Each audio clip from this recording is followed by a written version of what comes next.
ಎಲ್ಲರಿಗೂ ನಮಸ್ಕಾರ. ಬೃಂದಾವನ ಯೂಟ್ಯೂಬ್ ಚಾನಲ್ಗೆ ಸ್ವಾಗತ. ಇವತ್ತು ನಾನು ಬಾದಾಮ್ ಮಿಲ್ಕ್ ಪೌಡರ್ ಮಾಡೋದು ಹೇಗೆ ಅಂತ ತೋರಿಸ್ಕೊಡ್ತೀನಿ. ನಾವು ಅಂಗಡಿಲಿ ತರೋ ಬಾದಾಮ್ ಪೌಡ್ರಲ್ಲಿ ಪ್ರಿಸರ್ವೇಟಿವ್ನ ಹಾಕಿರ್ತಾರೆ. ಆದ್ರಿಂದ ಮನೆಯಲ್ಲೇ ತುಂಬ ಈಸಿಯಾಗಿ ಬಾದಾಮ್ ಪೌಡ್ರನ್ನ ಮಾಡ್ಕೊಳ್ಬೋದು. ಬಾದಾಮ್ ಪೌಡ್ರದ್ದು ಒಂದು ಘಮ ಬರುತ್ತಲ್ಲ, ಆ ಘಮ ಬರಬೇಕಂದ್ರೆ ಒಂದು ಸೀಕ್ರೆಟ್ ಇಂಗ್ರೀಡಿಯೆಂಟ್ಸ್ ಇದೆ, ಅದನ್ನು ನಾನು ಇವತ್ತು ಹೇಳ್ತೀನಿ. ಎಲ್ಲರೂ ಏಲಕ್ಕಿನ ಆ್ಯಡ್ ಮಾಡ್ತಾರೆ, ಆದರೆ ನಾನಿಲ್ಲಿ ಏಲಕ್ಕಿ ಆ್ಯಡ್ ಮಾಡಲ್ಲ. ಅದ್ರ ಬದಲಾಗಿ ಒಂದು ಸೀಕ್ರೆಟ್ ಇಂಗ್ರೀಡಿಯೆಂಟ್ನ ನಾನು ನಿಮ್ಗೆ ಹೇಳ್ತೀನಿ. ಅದನ್ನು ನೀವು ಒಂದ್ಸಲ ಉಪಯೋಗಿಸಿ ನೋಡಿ, ನೀವು ಮಾಡೋ ಬಾದಾಮಿ ಪೌಡರ್ ಎಷ್ಟು ಘಮ ಇರುತ್ತೆ ಅನ್ನೋದು ನಿಮಗೆ ಗೊತ್ತಾಗತ್ತಾಗ. ಅದಕ್ಕೆ ಬೇಕಾಗೋ ಇಂಗ್ರೀಡಿಯೆಂಟ್ಸ್ನ ನೋಡ್ಕೊಂಡು ಬಿಡೋಣ.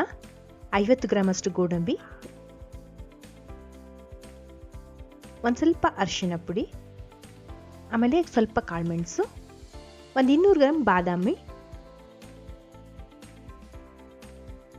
ಕೆಂಪು ಕಲ್ಸಕ್ಕರೆ, ಒಂದು 200 ಗ್ರಾಮ್ ಅಷ್ಟು ಕಲ್ಸಕ್ಕರೆ ಹಾಕೊಳ್ಳಿ. ನಾನಿಲ್ಲಿ ಸ್ವಲ್ಪ ಕಲ್ಸಕ್ಕರೆ ಹಾಕಿದ್ದೀನಿ, ಯಾಕಂದರೆ ನಾವು ಸ್ವಲ್ಪ ಸ್ವೀಟ್ ಕಡಿಮೆ ತಿಂತೀವಿ.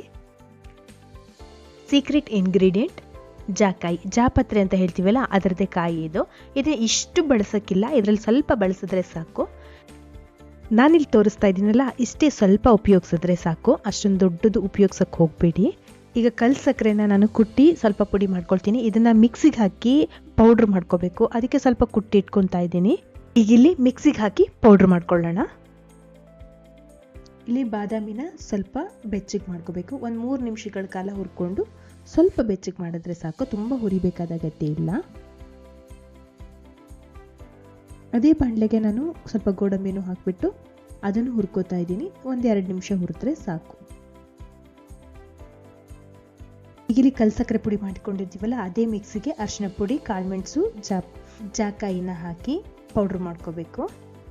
ಅದ್ರ ಜೊತೆಗೆ ಬಿಸಿ ಮಾಡಿ ಇಟ್ಕೊಂಡಿರೋ ಬಾದಾಮಿ ಗೋಡಂಬಿ ಇದೆಯಲ್ಲ, ಇದನ್ನು ಹಾಕ್ಕೋಬೇಕು. ಇದು ಸ್ವಲ್ಪ ಬೆಚ್ಚಗಿದೆ, ಹಾಗಾಗಿ ಸ್ವಲ್ಪ ತಣ್ಣಗಿಡ್ತೀನಿ. ಬೆಚ್ಚಗಿರೋದನ್ನು ಹಾಕ್ಬಿಡಿ, ತಣ್ಣಗಾದ್ಮೇಲೆ ಹಾಕಿ ಇದನ್ನೀಗ ಮಿಕ್ಸಿಗೆ ಹಾಕಿ ಪೌಡ್ರ್ ಮಾಡ್ಕೊಳ್ಳೋಣ. ಇದನ್ನ ನಾನು ಕಲ್ಸಕ್ಕರೆ ಪುಡಿ ಮಾಡಿದ್ನಲ್ಲ, ಅದ್ರ ಜೊತೆನೆ ಹಾಕಿ ಪೌಡ್ರ್ ಮಾಡ್ಕೊಂಡಿದ್ದೀನಿ. ಕಲ್ಸಕ್ಕರೆ ಪುಡಿ ಜೊತೆನೆ ಪೌಡ್ರ್ ಮಾಡೋದ್ರಿಂದ ಬಾದಾಮಿ ಅಂಟಾಗಲ್ಲ. ಈಗಿಲ್ಲಿ ಬಾದಾಮಿ ಪೌಡ್ರ್ ರೆಡಿಯಾಗಿದೆ. ಸ್ವಲ್ಪ ತರ್ತರಿಯಾಗಿ ಪೌಡ್ರ್ ಮಾಡ್ಕೊಳ್ಳಿ. ಈಗಿಲ್ಲಿ ನಾವು ಬಾದಾಮಿ ಹಾಲು ಮಾಡ್ಕೊಳ್ಳೋಣ. ಬಾದಾಮಿ ಹಾಲಿಗೆ 1 ಚಮಚ ಬಾದಾಮಿ ಪೌಡರ್ ಹಾಕೊಂಡು ಸ್ವಲ್ಪ ಹಾಕ್ಕೊಳ್ತೀನಿ. ಮತ್ತೆ 1 ಲೋಟ ಬಿಸಿ ಬಿಸಿ ಹಾಲನ್ನು ಹಾಕೊಂಡು ಮಿಕ್ಸ್ ಮಾಡಿದ್ರೆ ಬಿಸಿ ಬಿಸಿ ಬಾದಾಮಿ ಹಾಲು ರೆಡಿ ಆಯಿತು. ಇದನ್ನು ತಣ್ಣಗಾದ್ಮೇಲೆ ಫ್ರಿಜ್ಜಲ್ಲಿ ಇಟ್ಬಿಟ್ಟು ಕೋಲ್ಡ್ ಬಾದಾಮಿ ಹಾಲಾದರೂ ಮಾಡ್ಕೊಂಡು ಕುಡಿಬೋದು. ಇನ್ನೊಂದು, ಇಲ್ಲಿ ನಾನು ಕೇಸರಿ ಹಾಕಿದ್ದೆ, ಅದನ್ನು ತೋರ್ಸೋಕ್ಕೆ ಮರ್ತಿದ್ದೀನಿ. ಹಾಗಾಗಿ ನೀವು 2 ದಳ ಕೇಸರಿನ ಉಪಯೋಗಿಸ್ಬೋದು. ಈ ವಿಡಿಯೋ ಇಷ್ಟ ಆಗಿದ್ರೆ ಲೈಕ್ ಮಾಡಿ, ಶೇರ್ ಮಾಡಿ, ಹಾಗೆ ನನ್ನ ಚಾನಲ್ನ ಸಬ್ಸ್ಕ್ರೈಬ್ ಮಾಡಿ. ಸರ್ವೇ ಜನ ಸುಖಿನೋ ಭವಂತು. ಶುಭ ದಿನ ನಿಮ್ದಾಗ್ಲಿ.